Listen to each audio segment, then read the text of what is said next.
All right, welcome into a special edition of After Hours with Travis Gibbs. Jordan Last not with me right now. I do have Dan Hasty with me, play-by-play guy for the West Michigan Whitecaps. Dan, it was a special season for the Whitecaps. 92 regular season wins. I mean, a run differential of 1,000 this year. Just an incredible season all the way around. Before we really talk about the team, how are you feeling right now? I'm glad you didn't ask me this question yesterday. Yeah. Well, okay, just to peel the curtain back a little bit here. I had a feeling, there was probably a little bit of a celebration that went on after the championship was won. Big shout out to the athletic training staff for the West Michigan Whitecaps. They were fully equipped with anti-nausea medication Yeah. for all the players on their way home. I love that. I love that. And maybe a few other people. Well, so, okay, I got to ask a question because I looked at the social media pictures after you guys won. Was that Welch's grape juice they're popping off at the beginning? Sure was. I listen. Delightful, by the way. Of course. I mean, we used to drink it until we got sick when we were kids on New Year's. Yeah, I was going to say every December 31st at about 11:55. Right. I mean, well, part of that is because a lot of the kids aren't even 21 on the team, right? So, believe it or not, we don't have any less than 21-year-olds. Oh, really? It's the Major League Baseball rule. I did not know that. Non-alcoholic champagne or Welch's grape juice. Take your pick. Okay. All right. So if you had to pick between non-alcoholic champagne and Welch's grape juice, I think you go grape juice. Absolutely, every time. I don't think I would want to do champagne that's non-alcoholic. I mean, it's probably like a little bit. It's just like fizzy pop. Yeah. At least it's got that bitter taste to it. The Welch's at least has the flavor. That's something. Yeah, it offers something. I've had a non-alcoholic beer, and I got to tell you, it stinks. I'm just not a fan because that taste, like, I don't want to go through that just to, okay, there's the effect's not there. I understand why people do it. Personally, it's not my jam. Can I tell you, I came back upstairs and we did a post-game show on these airwaves, many of these airwaves around here at Cumulus. And we were on for about 2 hours, and they were ready to kick us out inside the building. Now, we actually ran up until the last second we possibly could because the engineers here were texting me, and they were saying, hey, we got to be off the air by midnight, man. We don't have it programmed to go any longer than that. But the people in Cedar Rapids were also like, this guy reeks like old Welch's grape juice. Please let him go. Please make him leave. Someone kick him out. He's sticking to the chairs. Right. Well, okay. So this season, I mean, I know you've done play-by-play for the Whitecaps for quite some time now. This season, much different than most just because of how dominant the team was. I mean, how much joy did you get out of covering a team like this one? When you have been doing this for a while, you start to kind of feel like you've seen everything. You start to kind of feel like you've been largely desensitized to the emotional investment. But every once in a while, a group comes along that helps you reinvest, that helps get you back, that helps kind of wake you up a little bit. And this was certainly that group. And you could feel it no more than you felt it the other night in Cedar Rapids, Iowa. And whether it was getting to know our coaching staff for the last 2 years, getting to know these players, and we're kind of in this space where everybody sort of knew us at the beginning of the year for having Max Clark, having Kevin McGonigal, and Josue Briseño. And once all three of those people left, people didn't know what was going to happen. People started to, I guess, throw shade at the guys who were still here. And there were people that had been here for 2, 3, even 4, 5 seasons. And look, there's nothing like having a Max Clark in your building or a Kevin McGonigal in your building. Aura. I mean, to the nth degree. But to be able to see the guys who came here years ago, struggled, were frustrated. You've seen them break bats over their knees. You've seen them take a bat to a water cooler. And then all of a sudden to see those same guys become catalysts for a championship team, and one of them even won league MVP, Isaac Pacheco. This guy was largely written off, but 4 years later, he's the best player in the entire league. Those are the kinds of people that help us get reinvested, and that's what made this group special. The investment from the community this year was just something special to see too, man. I didn't get a chance to go out there a ton. I went to about 3 games this year, and I gotta tell you, every time I went, the place was packed. You could just feel the energy from the crowd. I mean, and I went to a game when like you mentioned, Clark and McGonigal were still here. For obvious reasons, people were excited about that, but then even after the fact, I mean, just how good this team was after all 3 of those players left was something nobody saw coming, I don't think. I don't think so, and I think that's what also made them the story that they were. I think people expecting very little, it's something special about when expectations get exceeded. It's why for those of you who remember, the 2006 Detroit Tigers were one of the most fun stories in baseball of this century in Detroit because nobody thought they would do anything, and they surpassed all of our expectations.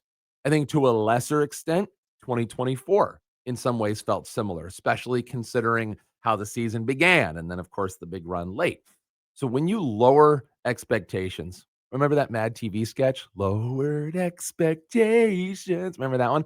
Well, when you lower those and you hit a higher bar, when you hit a higher spot on the chart, that changes everything. When we played Lake County, it's the Guardians affiliate. Ironically, the 2 teams that they had to play are both in the AL Central for Okay. affiliates. They had to play the Guardians to get to the championship and then the Twins in the championship. So get used to seeing the guy on the other side because you're going to be dealing with those guys for a lot longer if things go the way you hope they will. Right. So to be able to have moments like that, we had the crowd we had on Thursday for game 2 of the Eastern Division Championship. It was a Thursday night, the biggest postseason crowd we've ever had, I think was 5,800, handful of years ago, like going back a ways. But everybody, first of all, we had 3 months to sell tickets to this one game, and that helps a ton. It's a Right. lot better than having 72 hours. Most years do. But we had 7,400 people there that night, and they weren't on their phones. They weren't hanging out in corporate seating. They were all just diehard, locked in baseball fans, and they were so loud and they were so passionate that it made for the most electric atmosphere. We've had bigger crowds, but we've never had a crowd that cared as much as that one did, and I couldn't tell you, I mean, I got goosebumps. I couldn't tell you how proud I was to be in the ballpark that night. Right. It was just special. That's awesome, dude. That's awesome. I'm glad you got to experience that out of anybody because I know you've spent a lot of time with this team over how long have you been their play-by-play guy now? So this is my 10th season, and my first season, we won the championship. Ironically, it was in Cedar Rapids, Iowa, just like it was 2 days ago. And so to win it there and to win it with a huge amount of Whitecaps front office employees having also made the trip down, and then even just for that extra cherry on top, there was the guy who threw the final pitch, Marco Jimenez, also shared the same last name as the guy who got the final out back in 2015, Joe Okay. Jimenez. Oh, wow. So we had a Jimenez on the Wow. mound to close it out, and it really does feel like just yesterday that we were there in 2015. Yeah. So now you have this crazy way to bookend time where it felt like the same exact show, a rerun of what we've already done. Only difference is 10 years passed by in between. Okay. And that's a real trip. So 2015, Joe Jimenez throws the final pitch to get the strikeout, right? Mhm. That's a huge name pull because I've watched the Tigers forever, obviously. That name rings a bell because he was part of the bullpen for a while and he had very high expectations in Detroit. Didn't exactly pan out that way for him. Are there any names from that 2015 team still part of the Tiger organization off the top? Like, anybody you can remember? So the first game of that series, that's funny. The two pitchers that Cedar Rapids beat, because back then it was a 5-game series. Now it's a 3-game series. So it really is just a crapshoot. But the two pitchers that they beat against us in 15 ended up becoming big leaguers. They beat Joe Jimenez in one of the games. Little swinging bunt. It's a joke. But in the other game, they beat Spencer Turnbull. Oh, wow. Big So Red. those were the two players Red Bull. that they beat that season. But that year, they were not so much the best team as they were they got hot at the right time. Yeah. And that's how they won. That's how they got in. But this one was different. And I think when all the dust settles, we're going to be talking about 5 years down the road. And I saw this with 2017 because we had a really good regular season that year too. Roughly 20 of those players from the roster ended up becoming major leaguers. I wouldn't be surprised if we're in that area when we go into 5, 6, 7 years down the road. Well, and that's kind of what I was that's where I was going to go next with this, is that, like, I know you were. I felt, hey, listen, Jedi, we're Jedis. You know what I'm saying? On the same page. Feel the force. The alley-oop lob. Right. So I look at there's been an organizational shift in a way with the Tigers. I think a lot of people are unhappy at the top right now with the way the season is kind of playing out. They've had a great year, but they're kind of unfolding a little bit, maybe because of the pressure being the hunted instead of the hunter finally. But you look down the line organizationally. Lakeland just won a title. The Whitecaps just won a title. I think we're going to see much more homegrown talent playing at the big league level with the Tigers than we have in a very long time. Because for years, I mean, it was always the Tigers are dealing away major prospects to get big name free agents. You know, a Jonas Cespedes or a David Price. David Price. You got names like that. JD Martinez. So I think that's where we're going to see the shift in the organization, and I think that's where guys like you benefit at the moment. I think you're right. And before we get into that, because there's a lot that goes into that, I do have to ask, and this is a little inside baseball. How am I hearing myself if it says my mic is muted?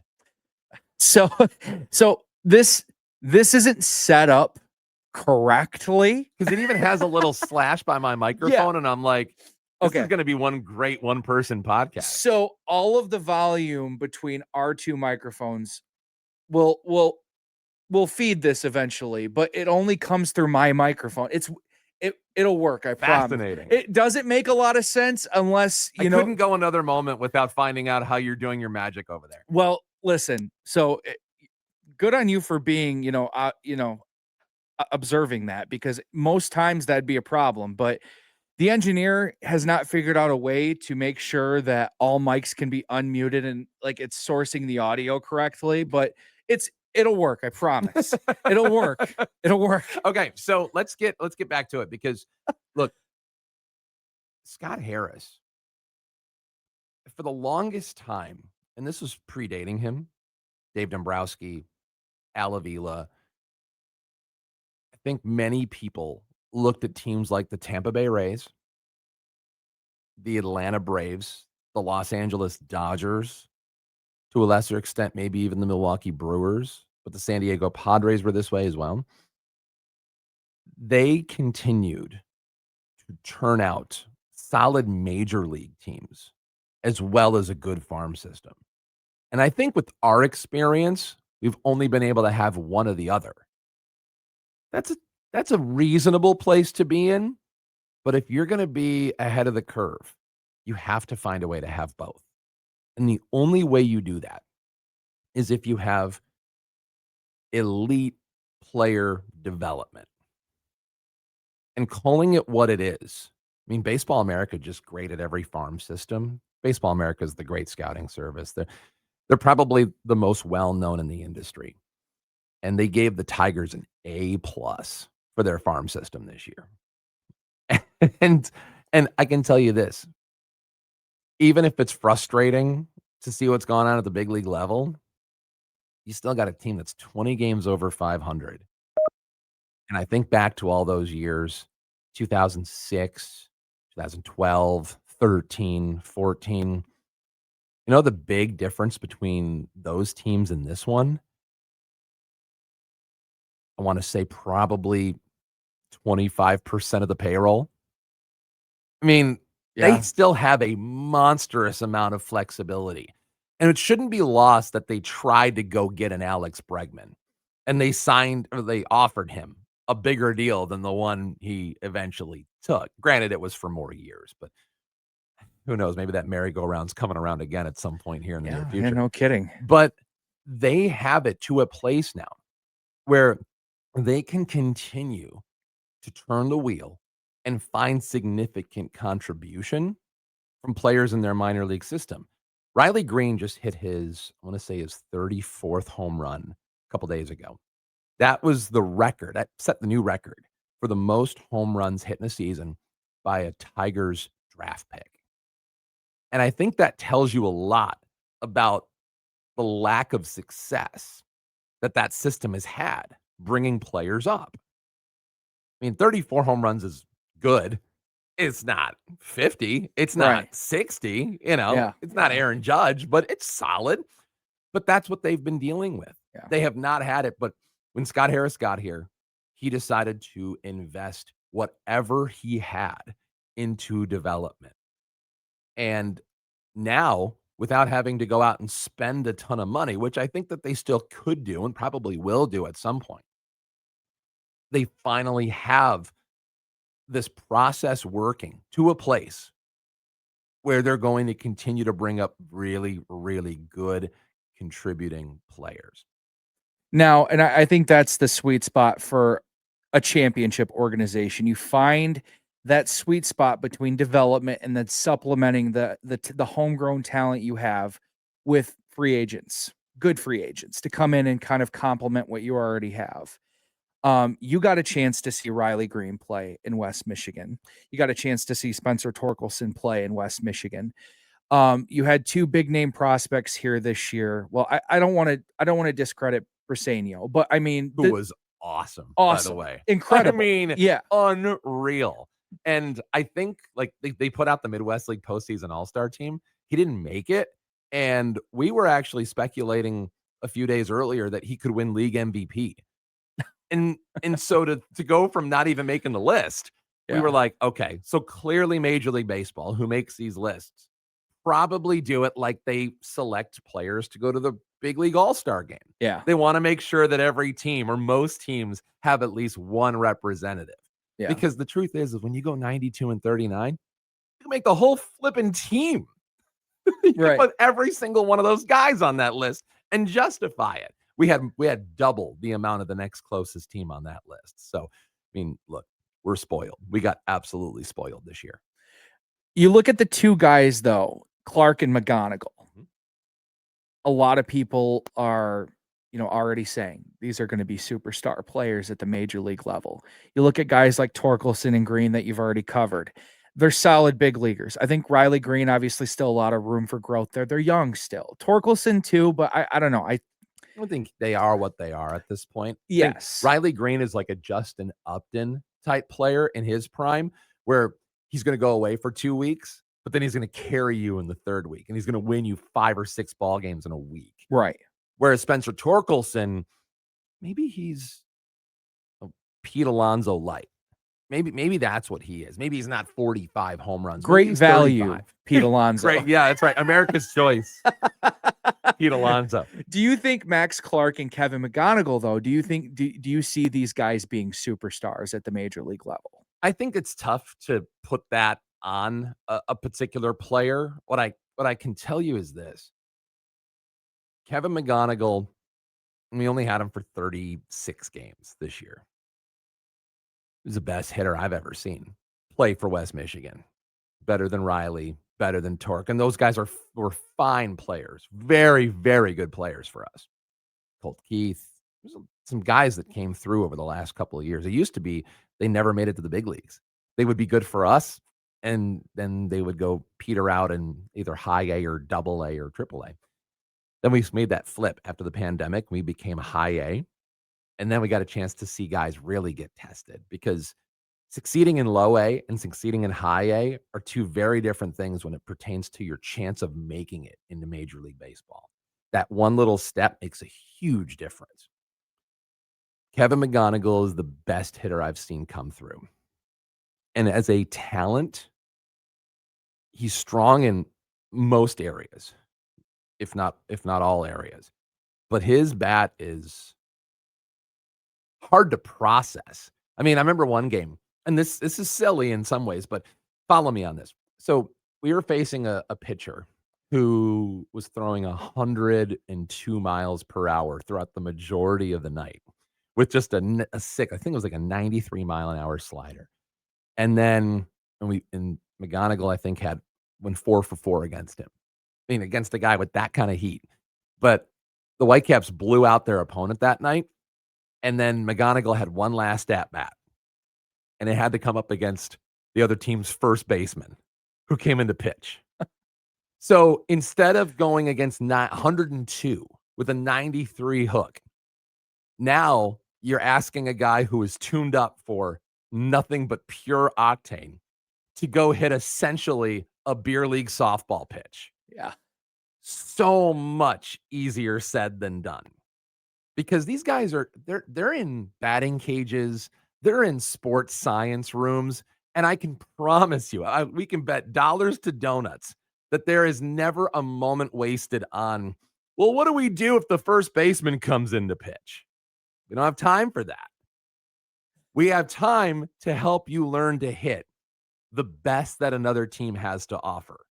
So when a guy comes in and throws a 52 mile an hour gravity sinker, this is why you see players make outs. This is why you see guys strike out. Ohtani struck out. Cody Clemens struck him out, another former Whitecap back in 2018.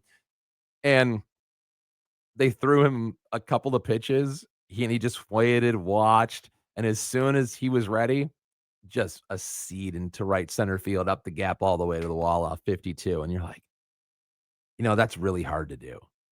Just because of where he started his day and now where he's finishing it, Yeah. you cannot get to any more of a different end of the spectrum. So super special in that way. I think Max Clark is going to be a very solid major league player. I think he's going to really identify with the young people who watch the game. I know he already has. I mean, I remember when he was with us, there was a reporter that wanted to interview him in the dugout before a Whitecaps game against the Lansing Lugnuts. And before we got there, I guess there was like a kids baseball game happening on the field, like a local police athletic league or something like that. So a bunch of kids were playing. And as I walked Max over to where he was going to do his interview, the game stopped. And every kid looked and you could just hear the murmurs. Max Clark. That's Max Clark. I can't believe it. It's Max Clark. Everybody, like literally the umpire to take his mask off and be like, let's go, guys. Right. And so when we got there, we were sitting in the dugout and there were all these kids on the top step who were supposed to be locked in watching their team play. Yeah. Not one of them started watching that game anymore. They all turned around and just stared at him, but he's very identifiable with kids. And to that end, I think he's going to be afforded a lot of opportunities in the game itself. But Briseño, that guy is up there with McGonigal in terms of offensive ability. He is awesome. The fact that people wanted the Tigers to trade a Briseño, I don't think they wanted them to trade perhaps a McGonigal, was frightening. To go get what? David Bednar? Yeah. Sorry for the stray, David. But still, really? That's what we're going to do? So, look, if the prices are that high, I don't want anybody like that. And it's a really, really good thing that they held on to those guys because those three guys are going to probably be 3 years from now hitting 2, 3, and 4 for the Detroit Tigers. That's insane. It's insane to think about. They're going to be bumping guys like Riley. They're going to be bumping guys like Torque down in the lineup. Yeah, you're hitting sixth now, Torque. Hitting sixth. One other like thing I've noticed in terms of like a shift with this organization, a few years ago, everybody was talking about the big three in terms of pitching: Mize, Manning, Skubal. That's what everybody was kind of waiting on in terms of, Tiger fans. That was the future being preached at the time. It was the big name pitchers that were going to come in and shut you down because we didn't have any pitching at the moment. Now it's the positional guys. It's Clark, it's McGonigal, it's Briseño. Are there any pitching prospects that you got a chance to cover this year that you think will eventually be in Detroit as well? I'm sure they will. I think one of the things that we've noticed because of what's happened with player development that, I remember I asked one of the people in charge and I just said like, hey, what are you looking for? Like, what are you trying to find? Because now they're starting to do these things where they're not taking pitching with their premium assets anymore. They're taking bats, which I love. But they're basically looking for these certain profiles. And they're looking for guys with just interesting stuff, which is really good in the sense that you can find it later. You can find it in the 10th round. You can find it in the 15th. You can find it as an undrafted free agent. You can find it in the independent leagues. You can find it in a lot of places. And when you go to the Detroit Tigers restaurant, the best dish they make is developing pitching. And that's Chris Fetter. That's sports science. That's their institutional lean. That's where they do their best work. And they're still doing it. And I know that we look at what's happening at the major league level, and they've been kind of in this spot where they were forced to sort of cobble together as many arms as they could and hope that a couple would hit when they rolled the dice on them. But a guy like Troy Melton, if you'd have asked me a year or two ago when he was with us, would he be doing what he's doing in the major leagues? I wouldn't have said yes.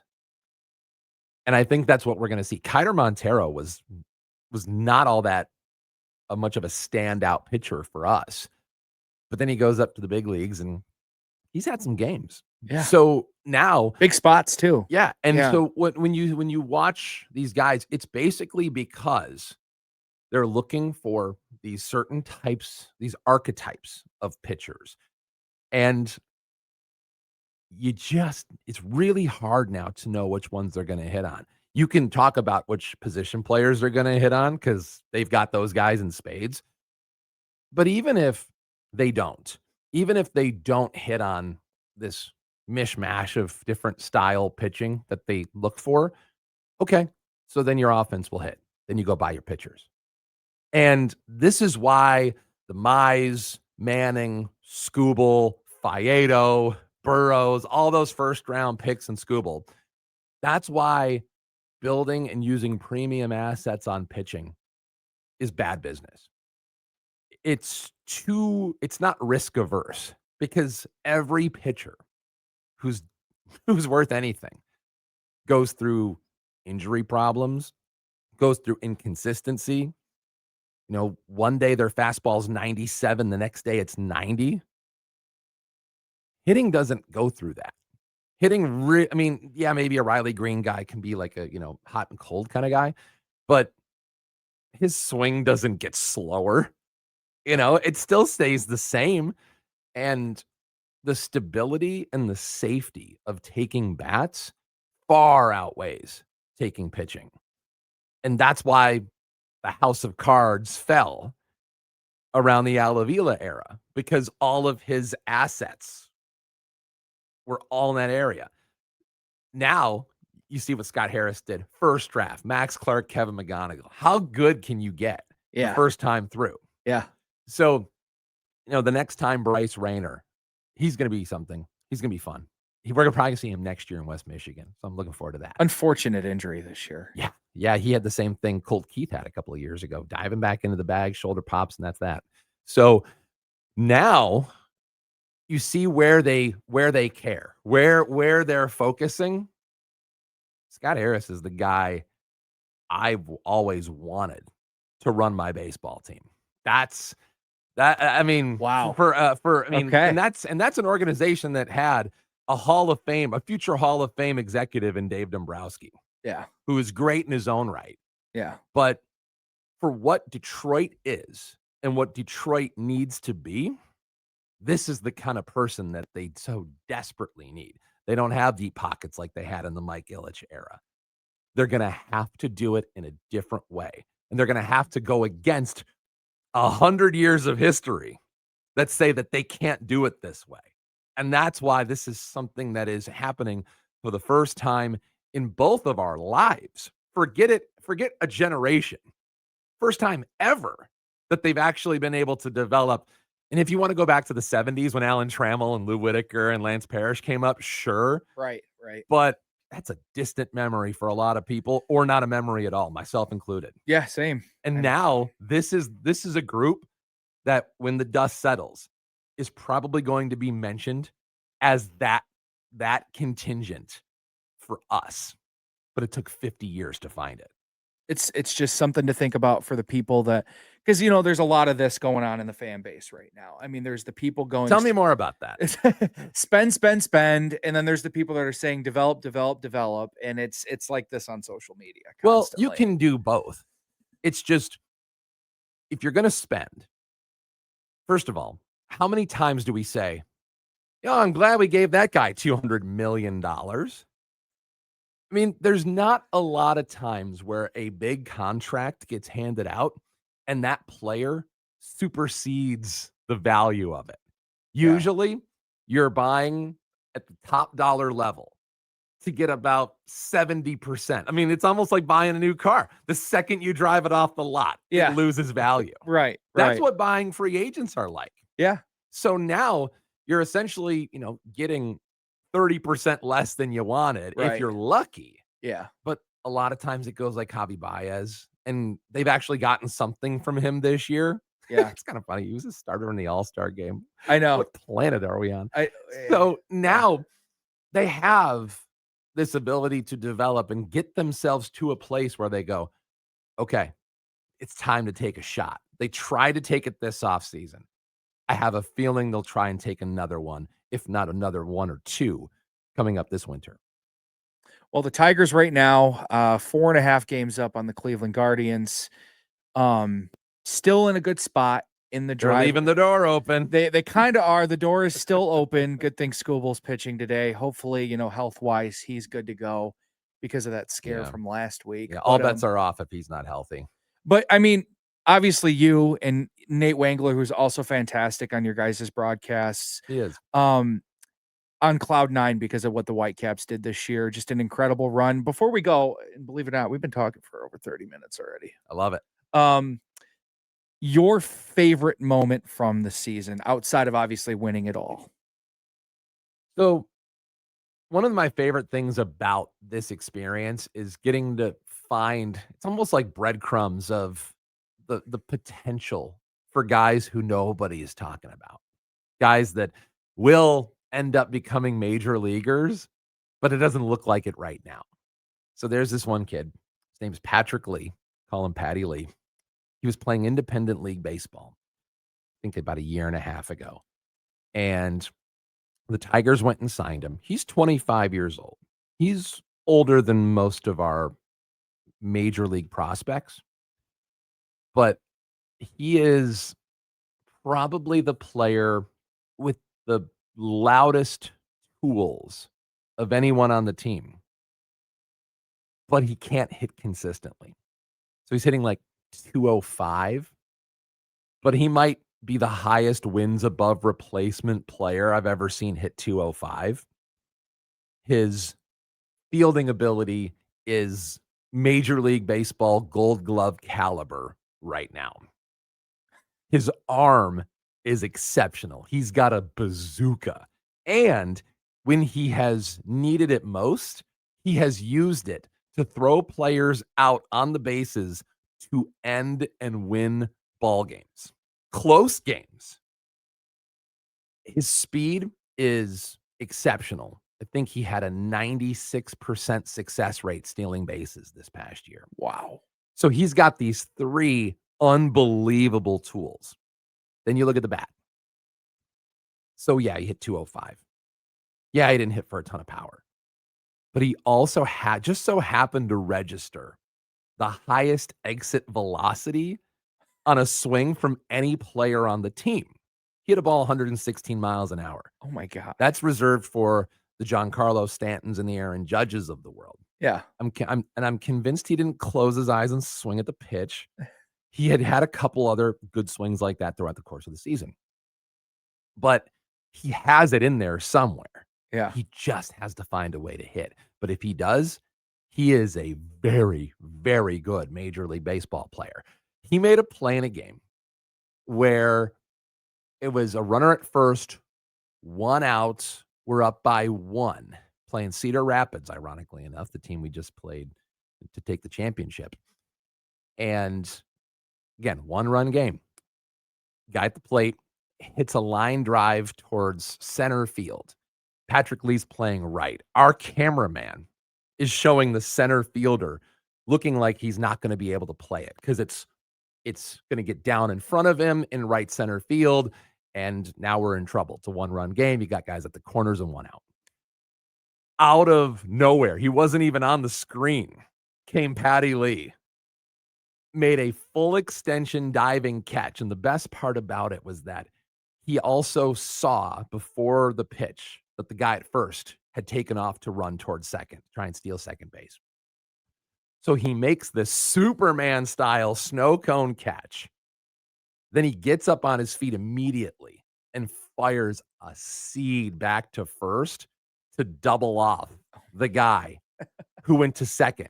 So not only does he make the play of the night just by catching that line drive, but he also gets the double play to end the game.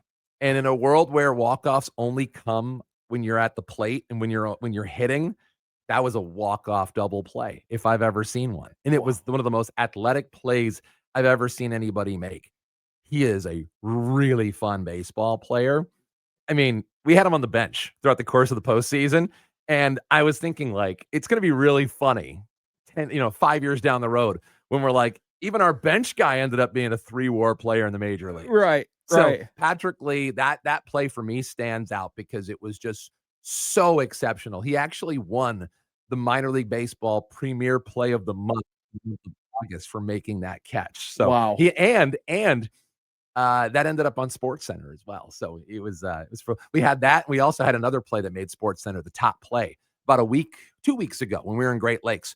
A throw came home and the catcher had the baseball, and our guy, Austin Murr, who had been with us since 2021, actually leapt over the catcher. Now that one jumped over him. You saw that one? Yes. Yeah, that one he leapt over him and he made the play at the plate, which is really funny because they measure athletic abilities and they do all these different tests. They have something called jump plates to help figure out what your explosion is and how you can jump. His score, I think I can tell this now, it's like the worst on the team. Barely jump over a phone book. Yeah, exactly. Like Jared Goff level of athleticism and with that. That's why his team in the background was like putting their hands on their head, like they didn't know what in the world just happened. Yeah. And there was plays like that reminded you and showed you that it was always their destiny to win a championship. Yeah, I was just going to say that with the fans, when they see those kinds of things, it's immediately a fan goes, I mean, it's fate at this point. We're doing it. Yeah. Anyway, Dan, thank you for stopping in today. Of course. I appreciate the conversation. Dan Hasty is a good follow on Twitter for baseball and all things Whitecaps. You're home for the Whitecaps, the Ticket West Michigan here in town, 1340 AM, 106.1 FM, one of our stations. Thank you again for coming in today. Anytime. See, you got it, man.